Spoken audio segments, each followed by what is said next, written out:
McCarty. Hello. And we're here talking about when learning is trauma. And this afternoon we have Raja Marhaba coming to join us. She was just trying to get her stream going correctly with the picture. Yesterday With the picture, right. we had Colleen minus the picture, and today we hope to have all of it as we practice for our upcoming series, When Learning is Trauma, with all of our guests. Have you got your list there, Lisa? I don't have it in front of me. Of the guests? I can get it. I have it on my phone. First up is Steve Dykstra, Dr. Steve Dykstra, talking about reading and trauma. Next one is Hildebrand Pelsner, and he's going to be talking about reading pains. I need to get the name of his book. Third is Rosalind Kiranatli, Going Through Life with Learning Disabilities.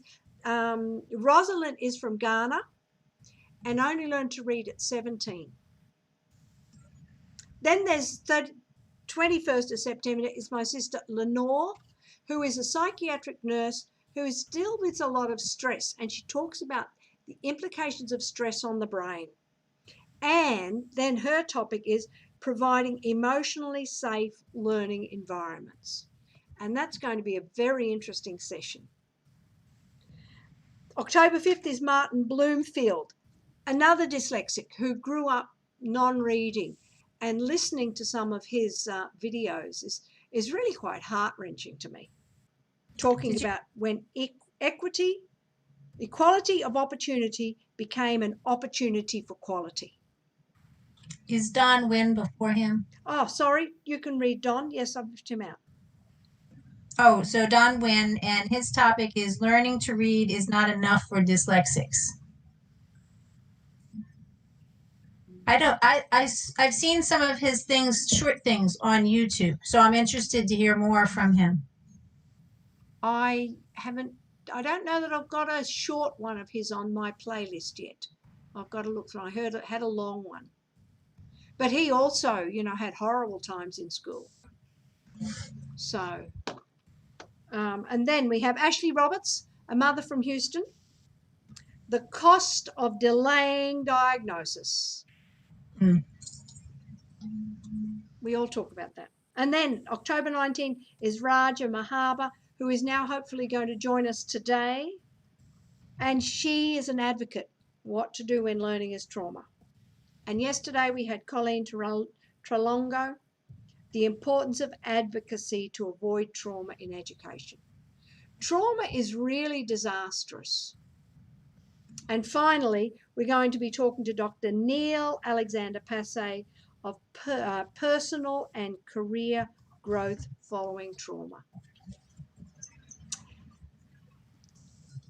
I talked to Nicholas, and someone else has asked to speak to him, and it's his wife who does the answering of the emails. And I think part of it is Nicholas does not want to revisit a lot of the childhood, which is interesting. So Raja messaged me. Let me see what Raja said. New message. I'll see if I can get the video. I'm restarting my computer. Oh, that's fantastic. We will keep talking.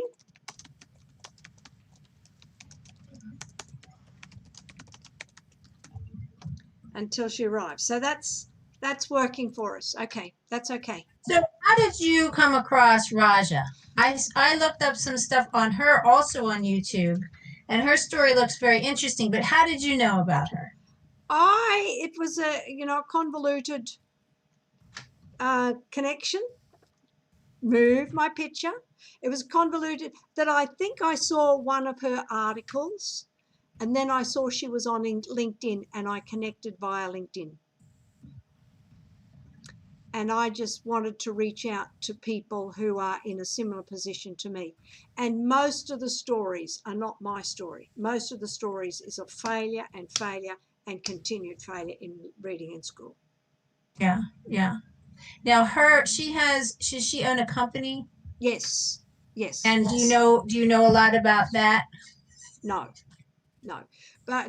there's two components to her. One is the company, the construction company, and the other is the advocacy for children in schools. And she has helped other parents put their children through the school system, from what I'm Yeah, getting. I'm really excited to talk to her to see Yeah. all of that. So we hope she can join us today after all of our visitors. I'm just live streaming and we keep going. And I've got to make sure I have it on the right window, and that's confusing. Anyway, Well, you Lisa, have a lot on your end to do. I could not have done this without the support of my son, Isaac, and his friend, Chris, as they walk me through it. I am really a slow learner. You don't seem like one. Oh, it takes me multiple times. And there are so many things to click on.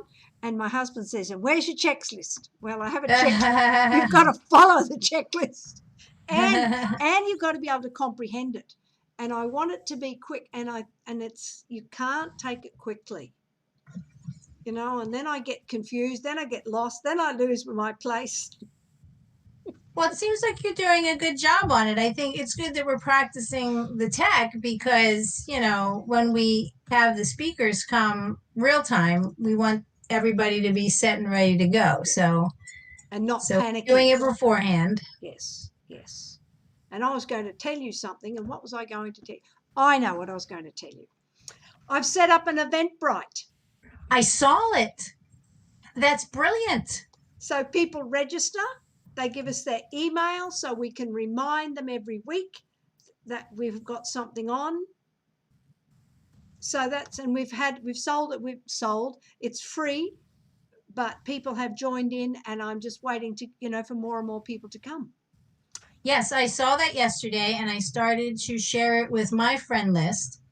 And I actually saw my son today, and I'm having him share it with his friend list. I don't think that age group is on Facebook as much, but that's helpful. And then I'll see my husband's going to share it just to get the numbers up so more people can see what we're talking about. That's the point. We want more people in on the conversation. That's exactly right. So that was a good idea. Yeah. So, and I did that all by myself. Oh, did you? See, you are a fast learner. You don't give yourself credit.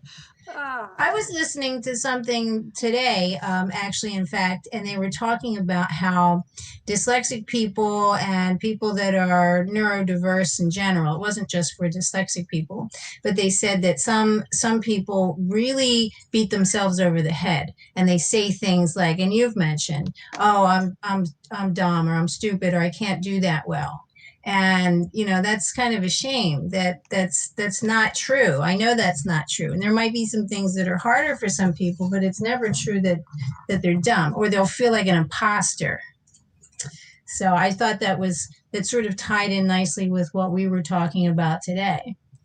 Well, I read something on Facebook about not saying anything negative to yourself. Have your self-talk change, and it's really interesting how quickly that comes out. So you have it. Yeah, mind you, I'm working with a 16-year-old student at the moment online, and he came nothing, literally. Couldn't read a sentence. And the fact that I make mistakes is one of the best things that he's seen. I agree. And I can laugh about it. And it puts them in a position of monitoring what I'm writing about and not just accepting that everything is going to be perfect. Well, learning isn't just about being perfect. It's not about regurgitating information. It's about thinking. Yeah. And I think that's another mistake that our education system seems to make. I mean, again, we don't want to beat schools over the head, but that's part of learning. And as you say, the instruction is key. And if the kids aren't engaged in the learning, they're not going to be learning. Or how many times do we force children to memorize things only to have them forget them? in, a couple days. We had I'll just give a quick example. My son's 8th grade science class, they had to memorize the first 20 elements of the periodic table. And I thought, well, why would they need to do that? I mean, even, scientists and chemists are going to be remembering what they need to remember by working with the elements, not just flat out memorizing them. But whatever, that's their curriculum, that's fine. But one of the students who was really good at memorizing did well on the test, and then a couple weeks later, the kids were fooling around, and they were doing this. They were just playing in the backyard, and the idea of aluminum came up, and they started arguing back and forth about something. And I just happened to ask, well, who remembers the atomic number of aluminum? And they're all like, no. So here's this kid that was really good at memorizing, but in a couple weeks' time, that information is completely out of their mind. And they were learning more about actually doing, they were messing around with it was a baseball bat. I won't get into the whole thing, but they were learning about things that way, and nobody could remember the atomic number of aluminum. So I thought, well, that was a waste of everybody's time. But that's what I mean. Yes. That yes. As to, we have to rethink what's important. And how kids are. Oh, somebody's coming. Amy, she's confusing me. I'm really trying to sign on. It's not giving me a hard time. Raja, it's okay. Yeah. We will take you as you are, and we can just have you talk. We'd love you to introduce yourself. My name is Raja Marhaba, founder of the Jonathan Foundation for Children with Learning Disabilities. Welcome. And how did this come about? How did what? This Jonathan Foundation? You're testing me? We're doing we're just doing a little trial and just getting a conversation going. Just getting to know each other. I only know a little bit, so I want to get up to speed. Well, my story started over 20 years ago when I was told that my younger son, Jonathan, had a learning disability in a private school, and I was recommended to transition him to the public school. And when I transitioned him to the public school, my private school teacher said, "You're your son's best advocate. So mom only knows what's going on with her child, and so advocate for him." We went there, we did assessments. He said that his reading was really deficit. They put him in special education. We ended up working really hard to get him to read. The school district had some issues with special education teachers, and they could not keep them. They had a turnaround of special education teachers. And so I think it was the first time in first grade, his special education teacher called me and told me that he can't read. And, he started pre-K, first grade, and now he still can't read, and he's only learned 11 letters of the alphabets. And so it turns out when they were doing like a half a circle reading with the teacher and the students, he was memorizing the actual story as his peers read until it came to him. So he has an extremely high comprehension and memory. So when it came his turn to read, he was actually reading the whole story, but never looking in the book. And that's how the teacher figured out that he can't read, because he was compensating. So we ended up, trying to get him educational therapy and reading programs. Everything was a fight in the school system to get for him. Ended up hiring a private assessor.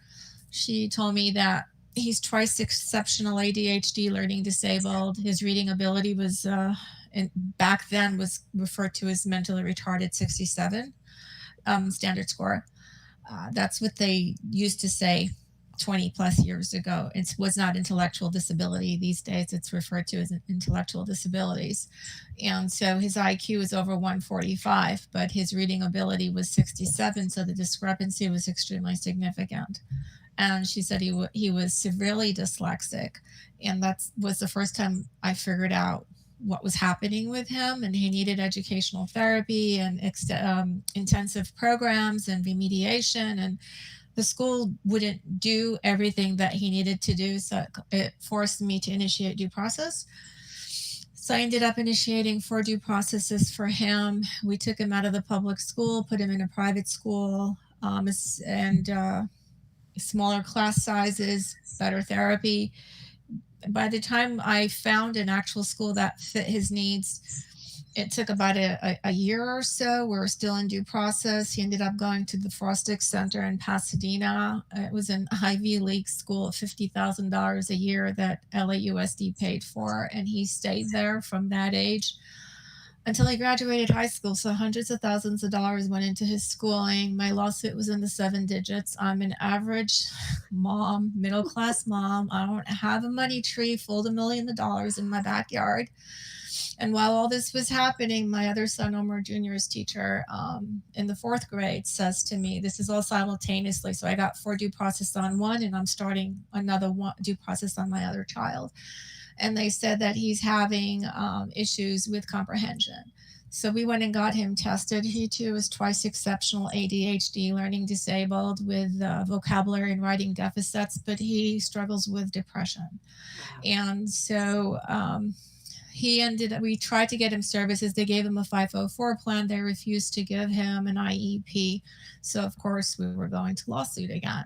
And by that time, he was graduating into the 6th grade, went into the 6th grade and ended up bullied by his 6th grade teacher at 11 years old. He was coming home with panic attacks and heart palpitations because he was bullied by not only his teacher, but his peers in his 6th grade classroom as well.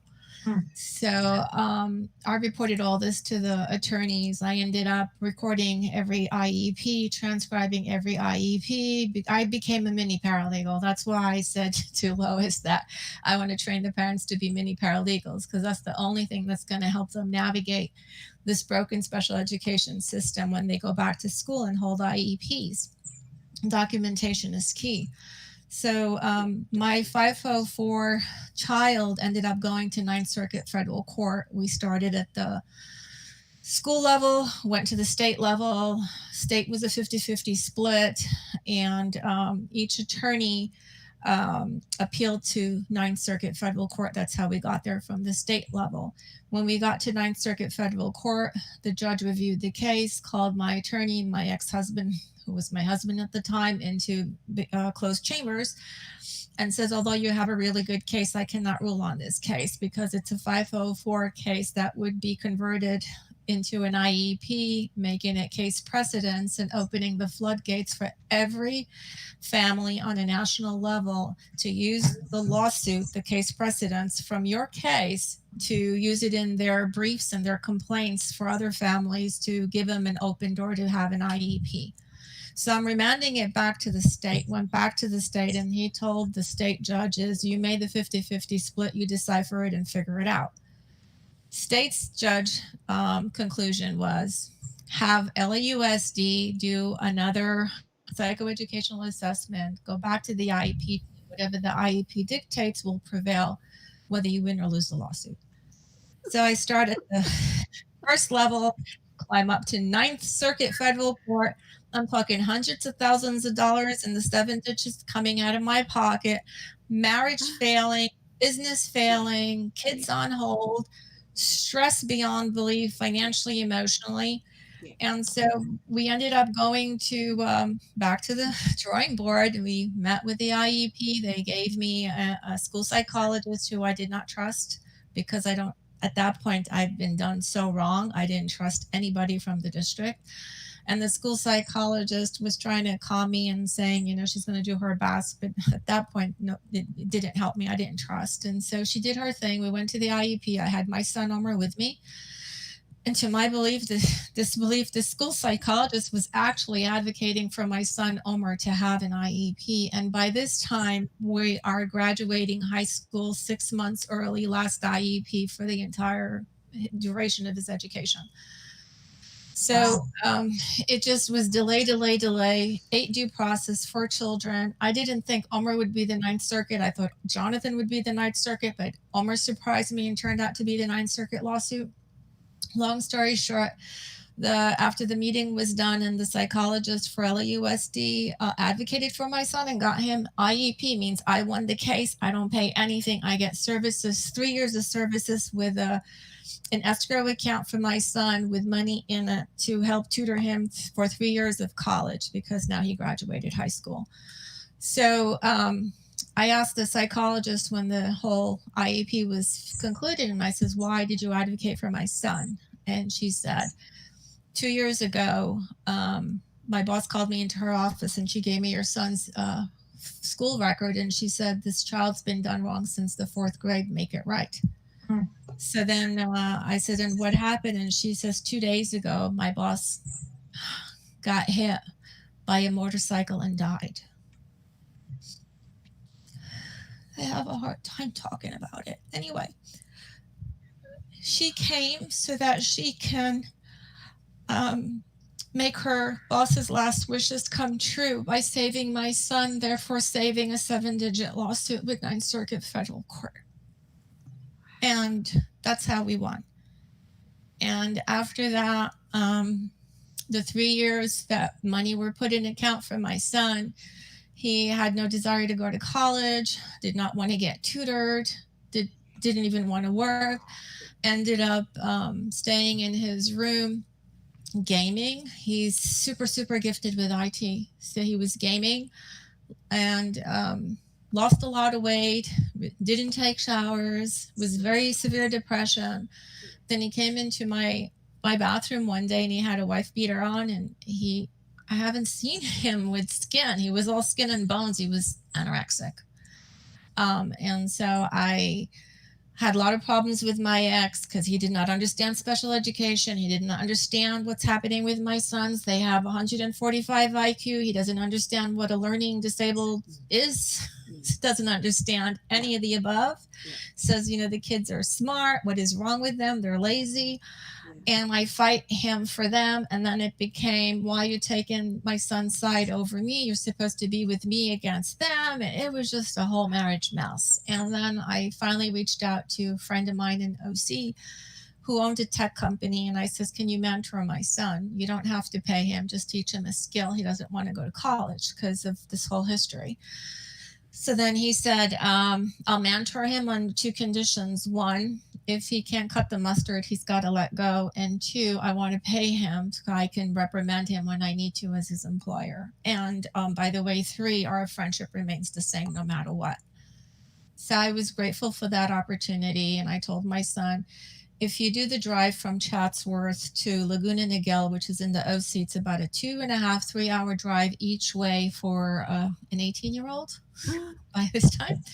So this kid did the drive every day for 6 months. And I told him, if you can land a full-time job, I will personally relocate you, help you sign the rent. I'll co-sign for you for the rent lease.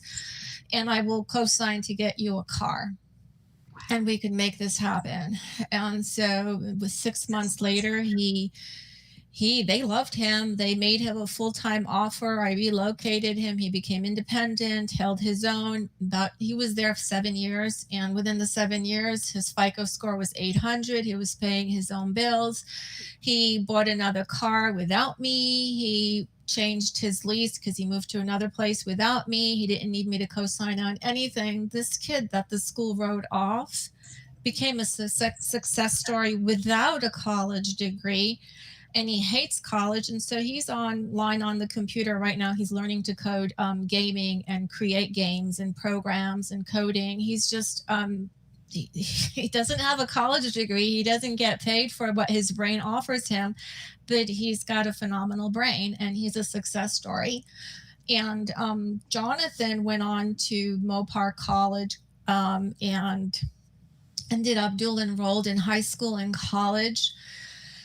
And he got a year of college a year before he graduated high school. And he graduated Mopar with a 3.999, 4.0 GPA on a 5th grade reading level. So these kids, if you give them the right services, the right assessments, put the right procedures in place, give them the correct support, explain to the parents what's happening with them, advocate and advocate with the school district, talk to the children, give them encouragement, tell them, we understand what's happening with you. The assessments show how the brain is wired. Our trademark with the Jonathan Foundation is how are you wired? Why? Because everything that the child is struggling with internally is found within the confinements of the brain. And the only way to figure that out is to do the assessments, look for all the red flags across the board, speech and language, OT, AT, psychoeducational. Like there is a common denominator across the board. For me, it's like a forensic study. You look for the red flags in every assessment and you pinpoint what the issue is, and then you go address the problem.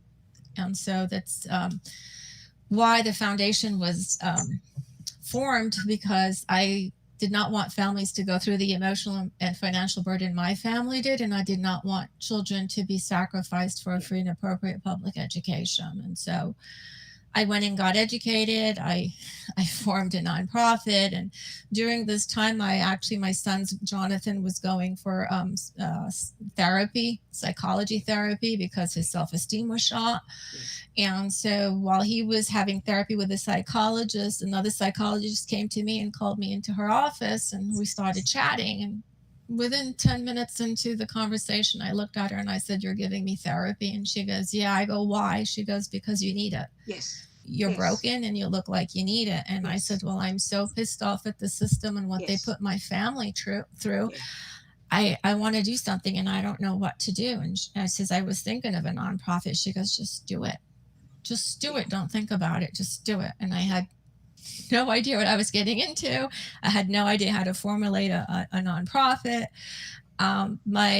My saving grace is that I do own a construction company. I do know how to run a business, and you have to run a nonprofit as though it was a business. And so that gave me some strength. Yeah.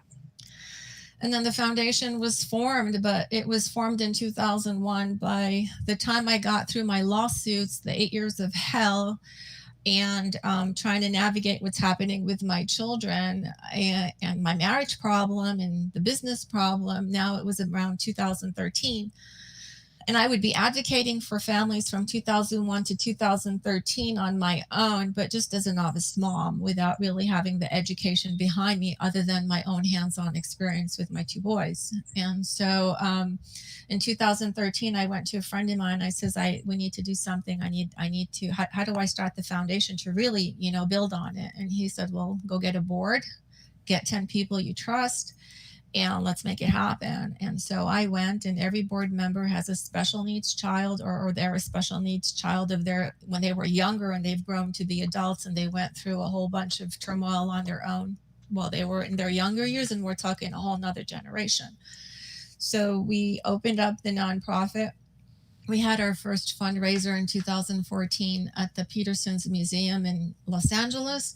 We had over 250 people showing up, to the point where the fire department told us that we couldn't have any more people come in because of capacity. Yeah. And the only reason we had these people, because the majority of the families, the people I was helping were all parents. Yes. They weren't, people with deep pockets. They weren't, when you go for a fundraiser and you have congressmen and councilmen and celebrities and all these people that have all this money and they throw it at you. They were parents looking for information, parents that needed support, and parents that needed help. And that's how it started. And it's grown from there.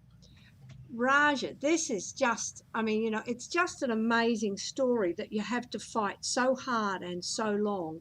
And, the theme of our series is when learning is trauma. But the trauma you have been through, it just blows my mind. It's very, very difficult. Even when I tell the story, especially about how we won with the psychologist and the lady that passed away, I break down. And my son now is 30 and his brother's 28, and I still break down every time I tell the story because it was so impactful in my life. Yes. And, think about it. You have 7-digit lawsuit, $1 million over your head. Yeah. You have children that are sacrificed waiting for services. You have attorneys that say, give me money, no money. Yeah. I can't move forward. I went through 3 attorneys before I found an attorney that knew what the hell he was doing, but he came at a high price. Yeah. I had attorneys that had 180 students per attorney in their firm and put my kids on 2-year hold until they were able to file the complaint and the lawsuit for my children. I have researched everything and anything under the sun to try to come up with resources for both children. I ended up doing the seed advocacy program. I got into it. I was placed in Valerie Vandeman's office for a 4-month internship, which was part of the seed advocacy program that COPA sponsored with IDEA. That was one of the first cohorts years ago. And I did all my schooling and everything. And when I went to Valerie Vandeman's office, they gave me to an attorney. Her name was Sophia. And she was a marriage counselor transitioning into special education. And when she started talking to me, she goes to me, "I can't mentor you." And I said, "Why?" She goes, "You know too much." Yeah. She took my hand straight into another attorney's office. His name is Henry Tovmasian, an amazing attorney. And she says to him, "I can't help her because she knows more than me, but you can help her. So you need to mentor her because she's smart." So I ended up putting his cases together and researching, and I'm really good with assessments because I needed to find out what the numbers meant and how to understand all this. And so I would find errors in the psychoeducational reports, and I can get a free IEE, and I've managed to get that for the attorneys, and now I do it for myself and for these other families I advocate for because I know what to look for. So then he ended up telling me, "Why don't you be an attorney?" And I said, "I cannot be an attorney." He goes, "Well, I went through 8 years of hell with attorneys. I respect you, but I don't want to do what you're doing, and I don't want to have my time absorbed the way the time of the attorneys is absorbed to put a case together." Yeah. Then he says, "Why don't you go become a paralegal?"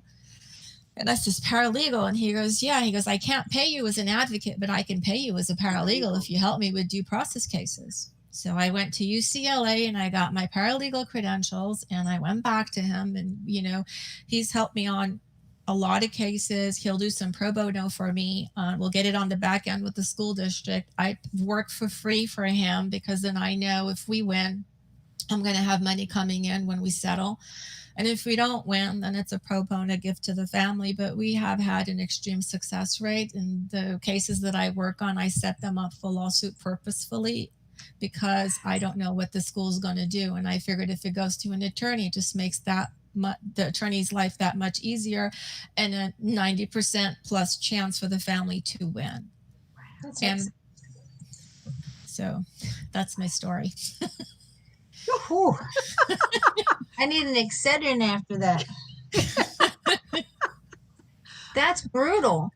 It's been hell. It's been hell. I ended up I'm 4 years separated from my husband. It's been hell trying to explain to my husband what's happening with my children, at the same time navigating the business, the children, and the school district and the attorneys. Wow. And so it just came to the point where he walked out. We're still amicable, but he threw in the towel, in my opinion, anyway. Yes. Well, again, we're talking about trauma, right? Yes. And we're talking about trauma with the kids, but this is a perfect example of the stress level and the trauma that goes on and affects everybody. And I think the first week that Lois and I were talking, we said this affects everyone. It's not just the child. It's the whole family unit. It's like a waterbed. When one person moves on a waterbed, everybody else gets shaken. And, that's one that a stress like that is enormous, and the families need help. Yes. It's not just the children. It's not just getting the awareness out to help the kids. That's a piece of it. But then the other piece is this, the destruction that this creates in its wake is unreal. And that was the perfect story of chaos and, heartbreak and stress. It took You're one strong lady, I'll tell you that much. I wouldn't mess with you. Well, when I go to districts now, and I used to go years ago with a rolling briefcase, and I take out the IDA book from Rights Law and all my other legal documents, my DSM-4. I just lay it out for intimidation purposes. And the first thing they would ask me, "Are you an attorney?" And I'd say, "No, I'm not an attorney." And they said, "Well, what are your credentials?" they're presumed. My credentials are presumed. And they says, That's what do you mean true. they're presumed? I go, you don't need to know what my credentials are, because the fact that I'm here, I have knowledge of the parents tell me to come here, and I'm here at their request. A lawyer told me to say that. So that's what I started saying. That's It's like, awesome. Well, what a nightmare. I mean, just the whole legal system in this, in these cases is a nightmare to begin with. But then if you have somebody that doesn't, like you said, quite understand how to fight, and it sounds like you went through a couple different people until you found somebody that knew what they were doing. It's hard, it's expensive and it's hard. I was just talking to a woman, I don't give any names, but she was stuck. She was literally stuck with an attorney that was not fighting for them. And it was heartbreaking. yeah. Absolutely heartbreaking that the child was suffering, that they were in a pickle financially. It was stressful, and it was going nowhere. It's So, difficult. I had my first attorney did that to me, and it was even worse because in 2002 I lost my dad. He passed away, and prior to my dad's passing, the attorney was really good to me the first year.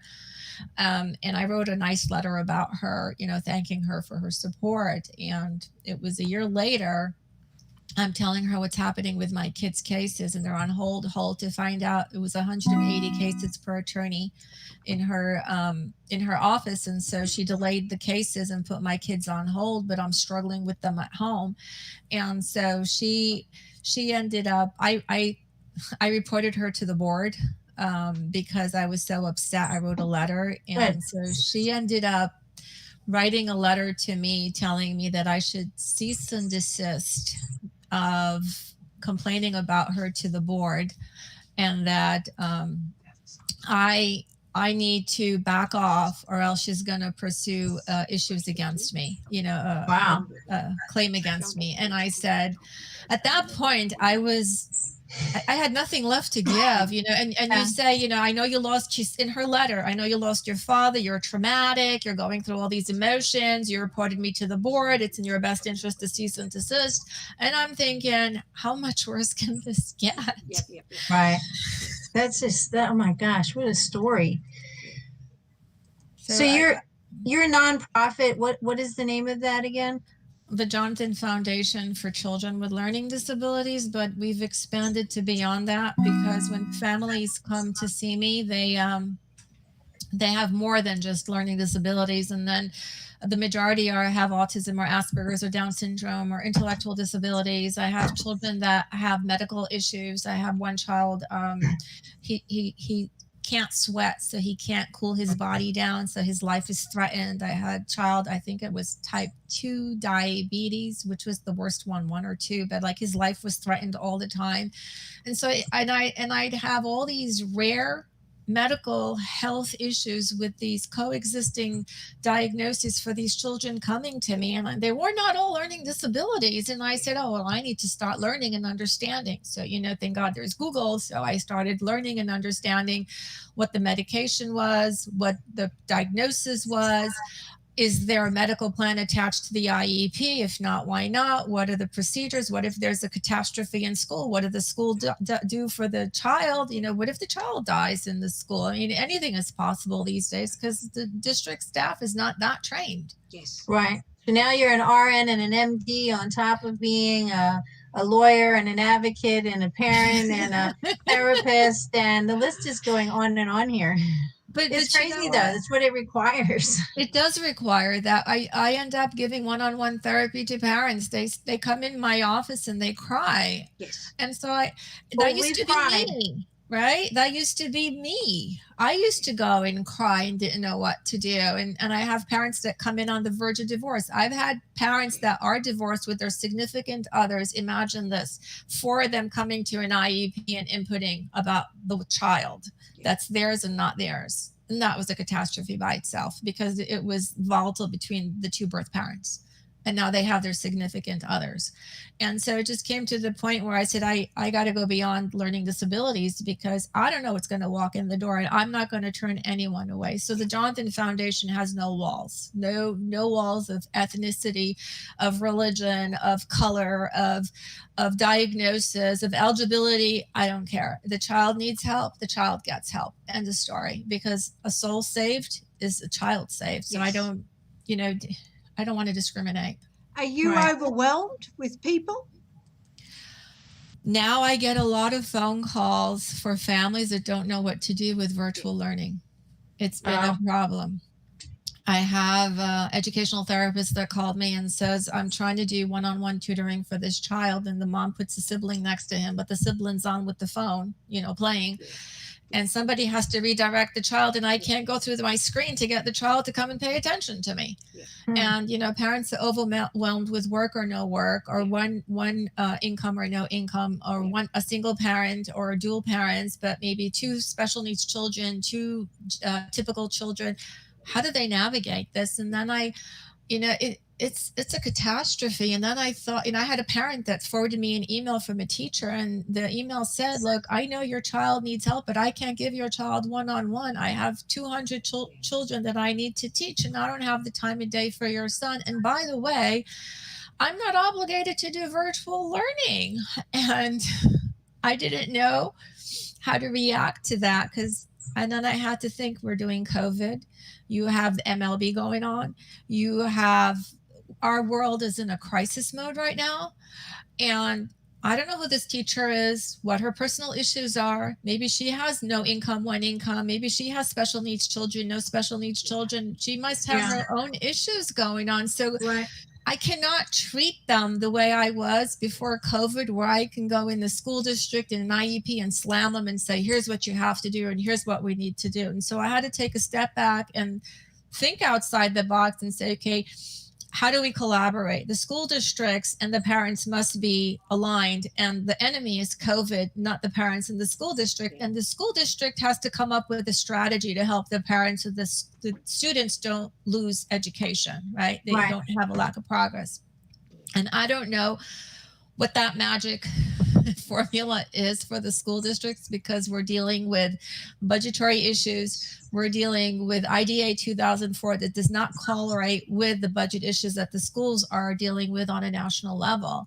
Yet these kids have IEPs in their legal documents, and they need to be implemented accordingly. Then you have assessments, and the schools are not doing assessments out here. I don't know if they're doing it out there, but my take is the reason they're not doing assessments, although I did speak to private assessors that are willing to do virtual assessments with adjusting the assessment battery of testings, if you will, but they can do it virtually where it's still in accordance to the publisher's guide.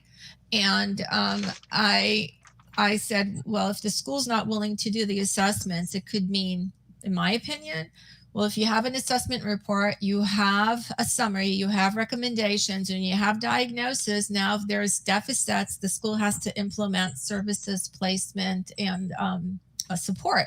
So they don't want to do that because they can't do that virtually. We have a problem here. We have a huge problem here. Yeah. So this is my brain, how my brain works. And I'm like doing this for decades.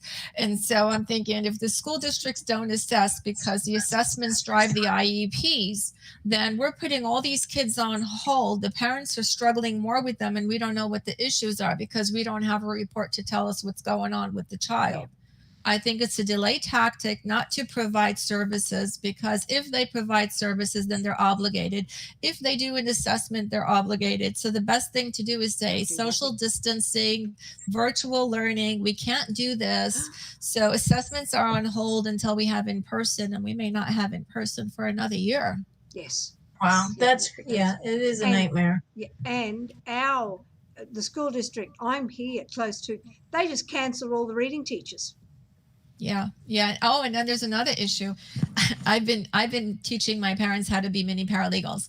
So I told them, when school begins, what you need to do, immediately ask for a 30-day emergency IEP. You go to the IEP, and what you need to do is ask the school and put it into the IEP. What is the transition process for distant learning? What are you going to offer my child in distant learning? Because now the IEP is no longer being implemented the way it was prior to COVID.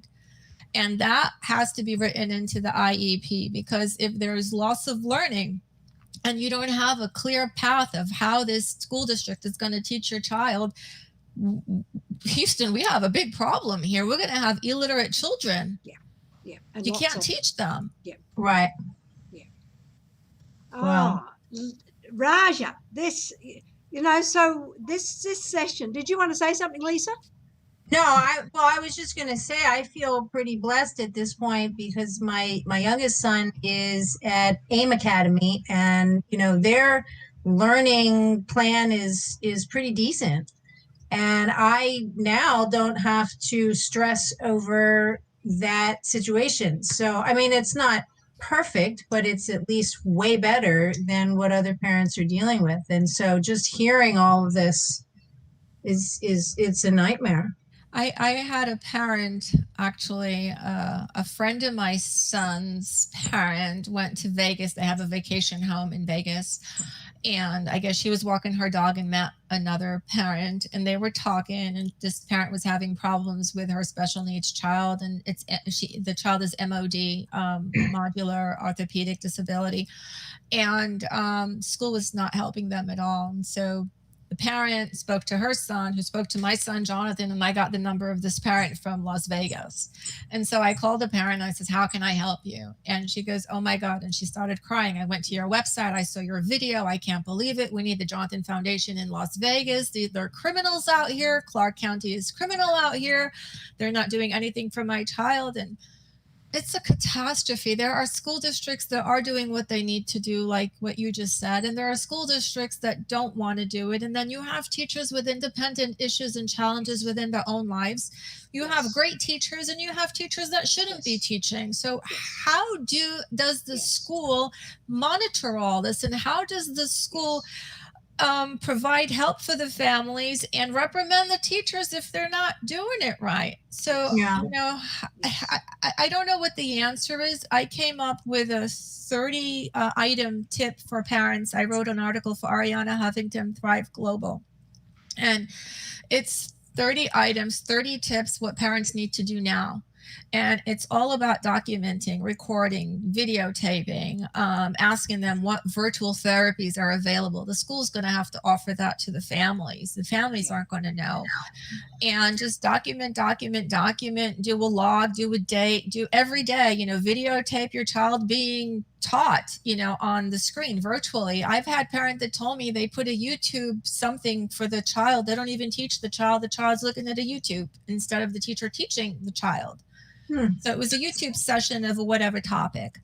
And children, they're not going to sit and watch and learn it. You give them gaming, they're engaged, but you give them education, and if it's a boring topic, they're gone. You lost them. And so the best thing that we can do for families now is show them how to document the progress and lack thereof happening every day virtually with the school. So when there is an IEP, or there is an in-person IEP, whether it's virtually or in person, and that's another story. Not all the schools are doing IEPs virtually, and they could, because I've attended them. Then they have documentation and evidence for what's happening or not happening with their child. You take it to the school district, you present it to the school district, you tell the school district, here are my concerns. How can you help me? How can we navigate this? One or two things are going to happen. You're going to be with a great school district that's going to do everything within their ability to help you, or you're going to have a school district that's not going to give a damn, because they're all out there. And then if it's the school district that doesn't give a damn, you go to an attorney and you have all the evidence you need to go to due process, and you let the attorney take it from there. And there are attorneys that do advocacy and litigation for pro bono, because they get it at the back end from the school district versus from the parents. If it just depends. That's a case by case basis. Right. Yeah. My son is here. My son is here helping me. And he says, there's no way in the world you're going to get these conversations down to 30 minutes. Well, not this one. This one was, but we needed to hear this one. Okay, tell your son we're going to you guys have to come up with a question. And now we know your story. Yes. Yeah. And then we'll time the answers, and I'll try to be very short. And what else you could do is, if people have questions in the chat box, we can answer them. I can answer them for you, and you guys can post them on however you get it out there. Oh, Raja, what do you think is the major your major passion surrounding this topic of when learning is trauma? What stands out to you the most? the regression of the children and the uncertainty of what districts are going to do to help prevent loss of learning. And there's like so much stress factors happening within the family component. The districts also have their stress factors. Teachers have their stress factors. And that's why I'm saying the parents and the districts must come up with a strategy to unite against COVID, because IDEA is not going to change. It's going to take an act of Congress, and that's going to take a big thing to do. Like, it's going to be an act of God for Congress to change IDEA, because they're going to have a big fight. It's not going to happen anytime soon.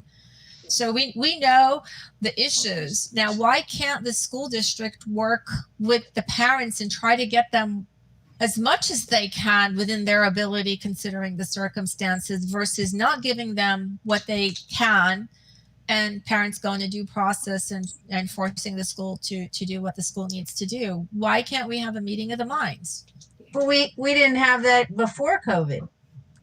No, but now it's worse than COVID. Yeah, that's what I mean. Before COVID, you can go in person, and due process is easy if you find the right attorney. But now we don't have a lot of options, both sides. We don't have a lot of options. Right. So do we still go? I say make due process as the last resort, but document and back yourself up. If the school's not willing to help you, by all means, go to due process. I'm not telling you no, but you need something in your hands to go to due process to prove your case. Yes. So, if the school has an option, you help the parent or we sue you.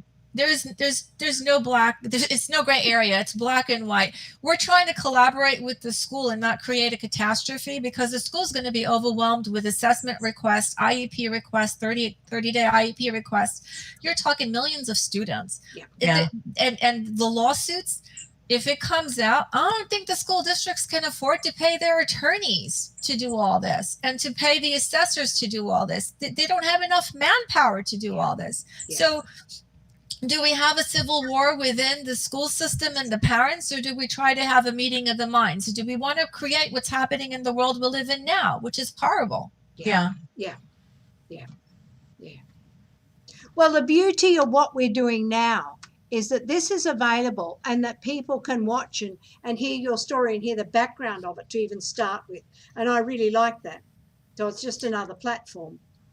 No, I appreciate that. I appreciate you reaching out. I don't know how you're going to make it in a half hour, but you're going to have to be very savvy with your questions. The beauty is we don't, we're not paying for time or anything. So if it goes over, it goes over, and people can listen. So and they can listen again too. Yes. It was really for the speakers' convenience, I think, that we kept it at 30. But if somebody has time and wants to and can continue on, I don't see why we couldn't do that. That's right. Okay, well then, can they see this? I'll ask. There's a chat coming up, and they want to know if anyone can see it. They have to go to Let's see. They have to go to your profile page. My profile page in YouTube. Just to search see the Lois chat. Letchford. Yeah, you've got to search Lois Letchford Click on YouTube. your thing, and then the live should be the first one down there. The live chat live should stream. be Scroll down. There should be the chat. The chat. So that'll give us, so I'm going to have support when I do this. I'm going to have someone sitting right here knowing. Oh, I see questions. No. Yep. let's see. To Amy, how did your sons get into game design? Also, what made them choose that as their profession? So that's that's John. coming. Yeah. I was testing the chat box. Anyway, Good. Omar Jr. Built his first computer at the age of 14. He actually came to me and remember, he's 30. We're talking a few decades ago, right? Yes. So he came to me and he said, Mom, I want to build a computer. And I said, you sure? And he said, yeah. I said, I'll give you a budget. You do all the research. You tell me how much everything costs. If it's within the budget, I'll buy everything for you and you put it together. Yeah. And he did that. He did all his research at 14, gave me everything. Wow. Yeah. And we had all these boxes come at my construction office, and my ex-husband says, what is this? And I said, oh, your son's building a computer. He goes, yeah, right. I'm going to end up helping him. I'm like, give him the benefit of the doubt. Let's see if he can do this. So I take everything home. That day he focused on it, and he built the most powerful, sophisticated computer you've ever seen at the age of 14. That's crazy. So since then, he's coding, gaming, technology. He used to work for a trolley company. He actually programmed the trolley. He can program the trolley from his office outside, looking out the window, and he can tell the trolley what to do. It's like driving, having the cars that drive without a driver in it. He can do that to the trolley also, because that's the company he worked for, and his job was coding it and coming up with the codes to make the trolley do what the trolley needs to do. And then he ended up, because he had a really good offer to go work for a company before COVID hit, and he was going to make in the 6 digits, and I was so proud of him. And then COVID hit, and that offer is, I don't know where it is right now. But it had to do with him learning about a product that goes into a server system, and he would be traveling all over the country, and he would be trained on the product, installing it in the server system, and training the staff about how to use the system. And then COVID hit, and that went down the tubes. And so he games. So he started gaming a lot. And then I said to him, what are you doing home? You need to do something. I have my nonprofit. I'm always busy doing something. If it's not a parent I'm advocating for, I'm working on an article for Thrive Global or some project, right? My mind's just always busy. Yeah. And so then he started to take online classes for programming, gaming. And so he decided, after he started to create characters and what they're doing in the gaming, he was excited. He goes, Mom, look. And I saw it develop from 0 to characters shooting weapons and fighting and doing whatever they do in the gaming. And it was pretty impressive, because he started with nothing. And then I said to him, can you do me a favor? And he said, what? I said, can you create a gaming for children? Yes. That instead of shooting and killing people, the same concept, shooting, because that's what engages these kids, right? The gaming scene, if you will. Mm-hmm. They have to shoot an object and a letter would pop out, and they have to shoot a few objects to have a few letters pop up to create a word, to learn how to say the word or what the word is. And you would be teaching them that concept in a very fun way, versus A is for apple plus the button, 3 words. What are the 3 words? And try to guess what the letters are to make up what the 3 words are. I figured, well, if children can game, but gaming in an education way where they're learning letters and sounds and vowels and putting 3-letter words together, then they're learning in a very fun way. And I go, can you do this for the Jonathan Foundation? And he said, I think I can do that for you. I said, good, then start working on it. Yeah. So how far along are they? He just started. He's just started with it was all brand new. My other son superintends our construction projects. We have contracts with the federal government, and he's running some pretty nice sized projects. And he's my 28-year-old. These kids have a phenomenal brain, and not just my kids in general, especially the ones that end up in continuation school. They're not bad kids. They're very smart kids, and smarter than the teachers.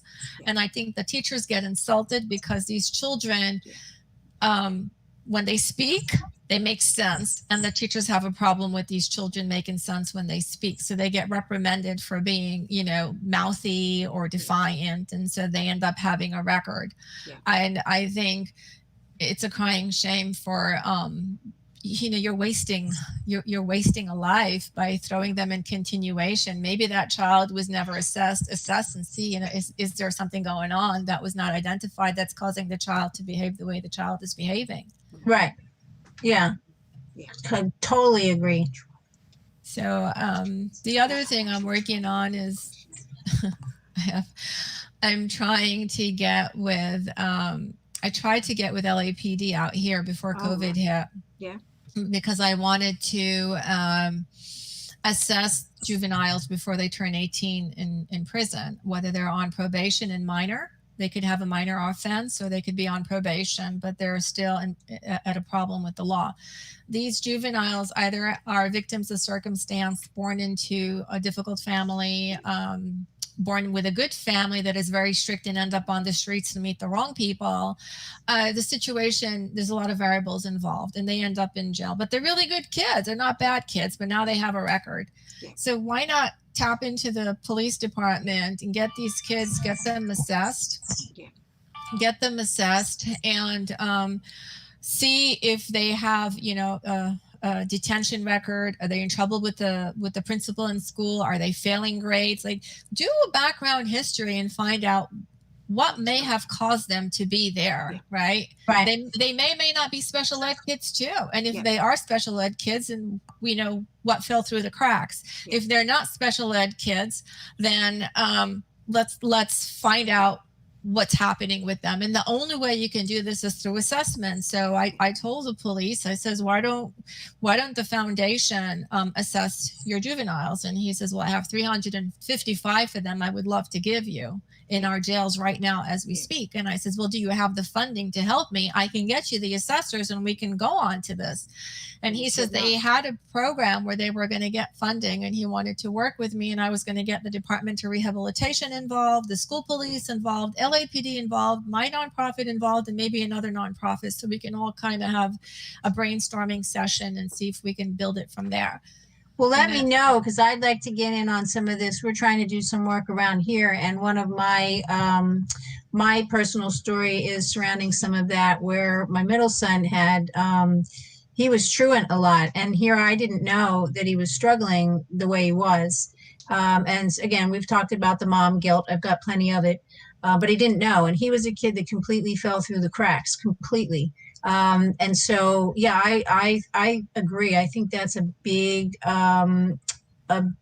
topic of like, who needs that awareness, because we can't just, they need to be assessed, and we need to figure out what's driving some of that.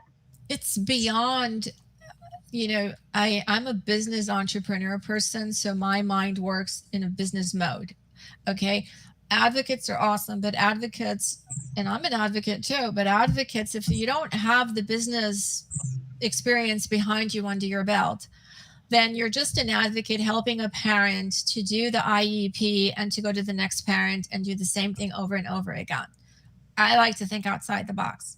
And when I was advocating for these families, I've had 14 years old that had 35150s. I advocate for Children of the Night. I don't know if you've heard of them. They rescue children prostitutes from their pimps. Oh, yeah. So I do all their advocacy for free. And I was advocating for this young girl about 4 years. And just this past year, she ended up throwing herself in front of a car and killing herself. And she's had 3, 4, 5150s on her, and it broke my heart. And so those are the forgotten ones. They're not bad kids. I meet with these children prostitutes. They're 13, 14, 15 to 17 years old. They're broken. They're battered by their pimps. They want a mother's love, a father's love, and they can't find it. So they turn to the streets. And Lois Lee, who's the founder, embraces them and gives them everything that they've been missing, including love. And I have children that have a roof under their head. I'm very blessed. I had a nightmare with LAUSD, yes. But you know what? I got to look at the positive and all the negatives that I went through. And then I have to think, okay, why did God make me go through this path? Okay, I went through a very severe journey and a lot of trauma. And one of the attorneys I work with, he says to me, Raja, there's 0.01% of the parents that are taken to Ninth Circuit Federal Court, and you are in that 0.01%. But this is what we're talking about.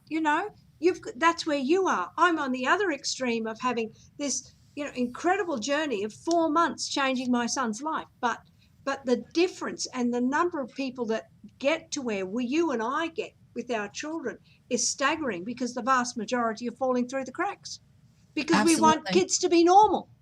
Right. And then look, if you tap the jail systems and you assess the juveniles and you tell them you believe in them and you show them that there's nothing wrong with them, that they have a learning disability in this area, or they have Asperger's and they didn't know it, or they have an intellectual disability and they don't understand it, or they're immature. I mean, it could be anything. But once they understand it, then you have a foundation to grow from there. Then you can explain to the parents, Mom, Dad, here's why your child is doing all these things.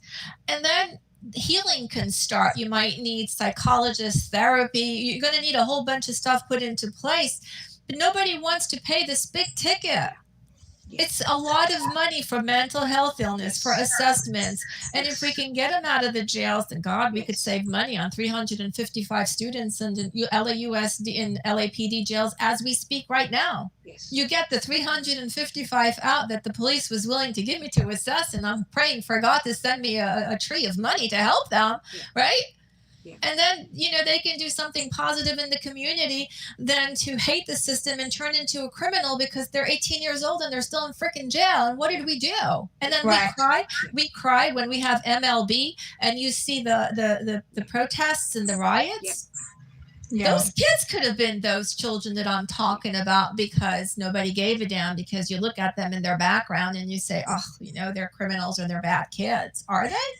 Right. And I had made the point before to someone else that with the human trafficking, a lot of the people, the young girls, and sometimes guys that get into that, they may have had some trauma in their background, and learning problems might have been part of it. But we also have to look at the people that are the pimps, if you will, to say, well, what's in their background? Like, there's so many things we could fix in this society if we just gave people a chance early on and let them know what their possibilities are in life. Because I would argue that, some of those people get into it because they've been, maybe they've failed through the system. Maybe they don't have hope to go to college. Maybe they can't get a decent job and they're making money doing the wrong things.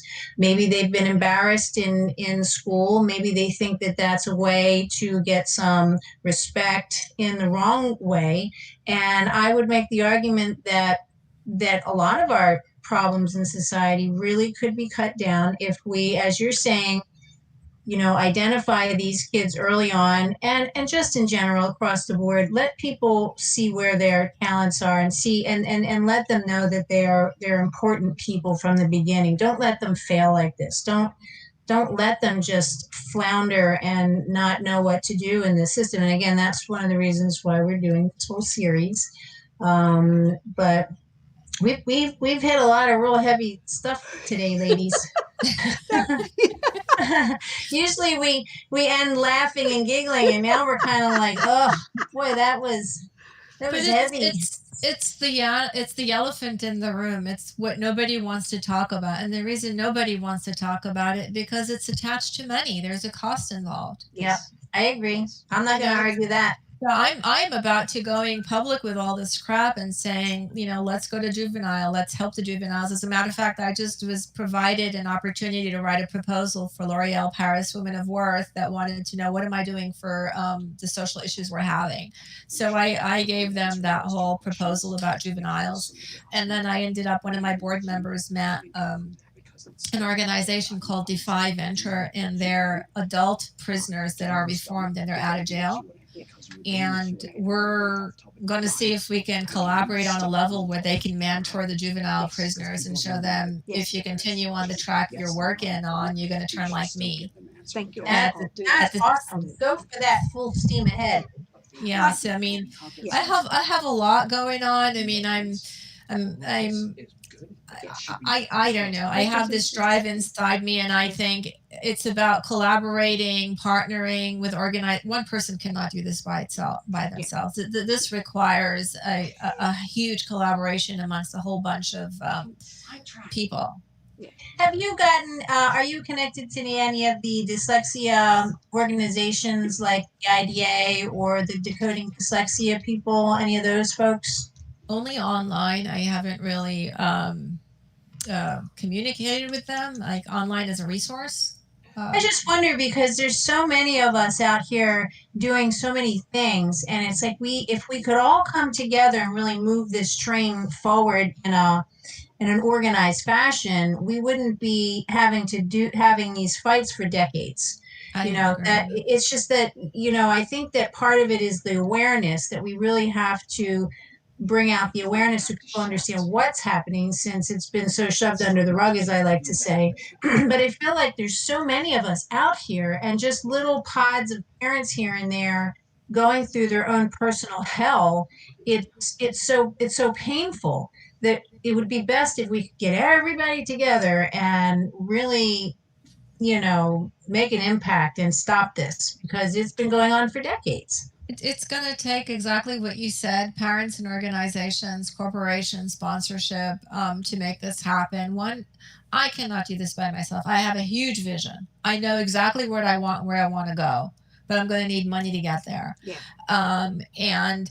But it's finding the missing link, finding people with the same passion, same cause, and collaborating, coming together as a whole and saying, okay, here's the plan. How do we execute it and move on from there? And I think if we collaborate as a whole, then we can go to the school districts and say, hey, this organization is this powerful, and we're not going to let you do this. And you're going to do what IDEA tells you to do, and you're going to do it the right way.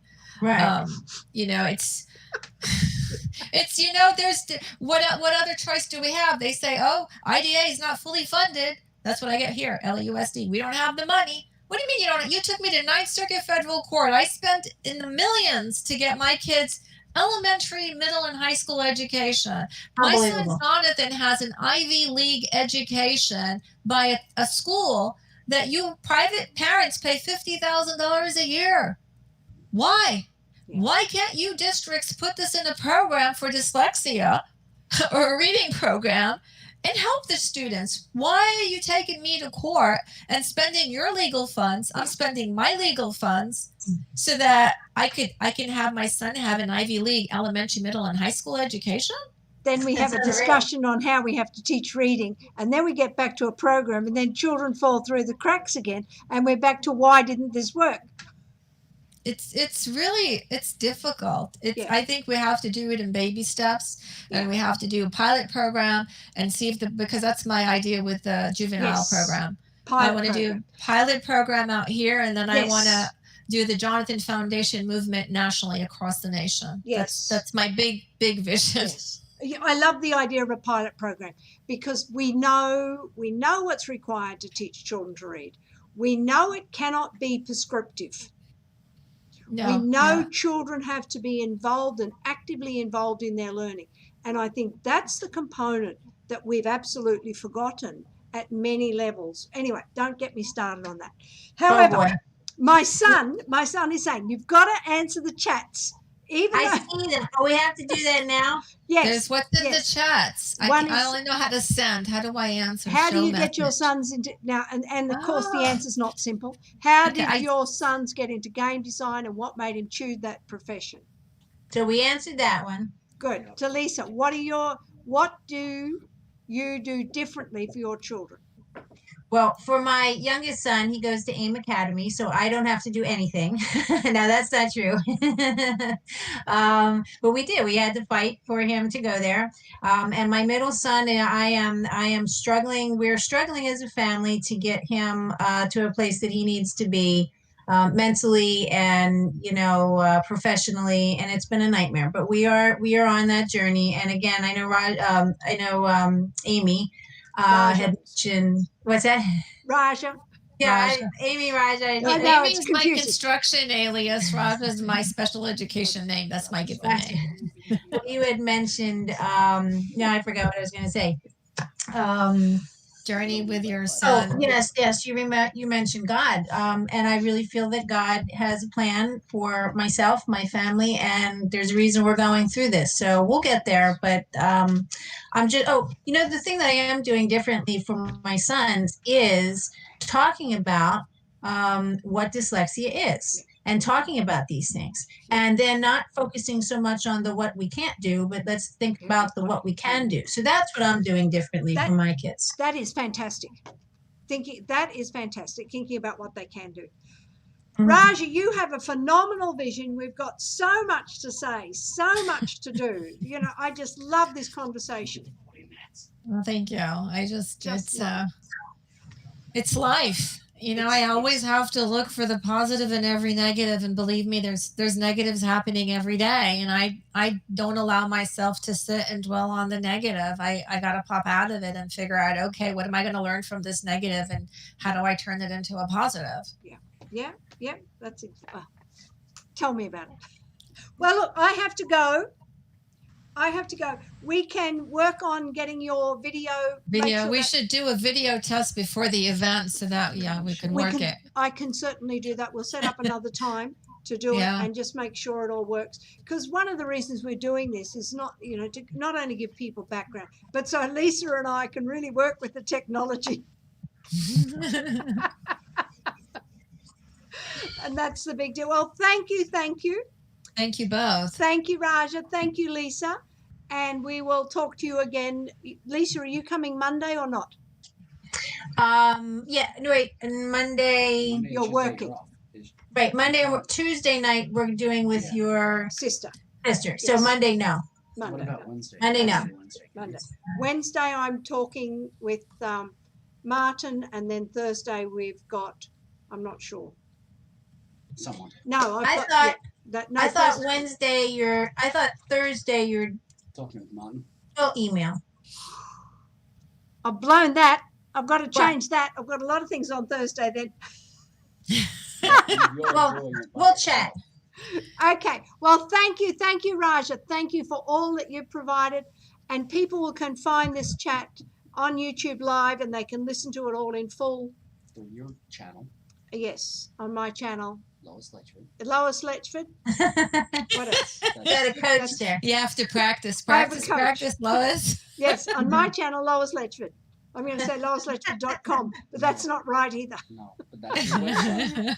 It's my website is And you loisletchford.com. can find information about me And you can find information about me on my You- website. on my website.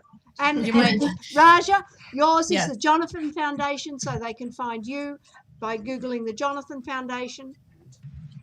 Yeah, the jonathanfoundation.org. If you're gonna do it for everything. Yeah. And Lisa, yours is, where do we find you? Just on Facebook. Facebook and Decoding Well, Pennsylvania. I'm with Decoding Dyslexia Pennsylvania. There you go. Fantastic. Well, thank you. Thank you, people. you. So much good Every information. single time you need to end like Well, that. thank you so much, both of you, all three of you, for hosting. Thank you. Yes, Appreciate yes, that was, thank you. It's a pleasure meeting you. now. And we'll Pleasure be in meeting you touch. as well. You take care. Oh, and thank you for Isaac and Chris for my tech support. Otherwise, it will never work. Okay, I'll talk to you soon. All right, thank you. See you later. Bye. Bye. End stream. End stream. And- End. End stream. and you That need was to make